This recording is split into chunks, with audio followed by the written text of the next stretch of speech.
Welcome back sa ating channel mga kadiyo. Ito po ang ating news update ngayong araw. Panoorin po natin ang video. Hindi to titigil si Trillanes. Sabi ko nga, taon-taon niyang gagawin yan. Hindi yan titigil hanggat palitan ko siguro ang aking kamag-anak o kunin ng Panginoon ang aking mga kamag-anak. Hindi na titigil yan. At paulit-ulit na magiging issue niyan. Pero importante rito, magkakaroon po ako ng pagkakataon na sagutin po ito.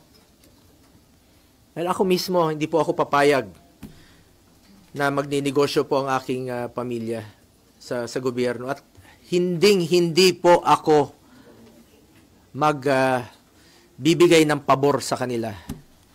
Hindi lang natin mapigilan kung sino sa ating mga kamag-anak ang magninegosyo. As long as wala akong ginawa na bigyan sila ng pabor at hindi po ako nakinabang at hindi ko po ginamit ang aking posisyon para mabigyan po ng pabor ang aking pamilya.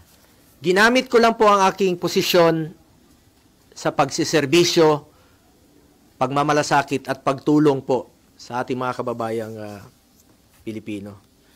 Malinis po ang aking konsensya mula noon hanggang ngayon. May delikadesa po ako.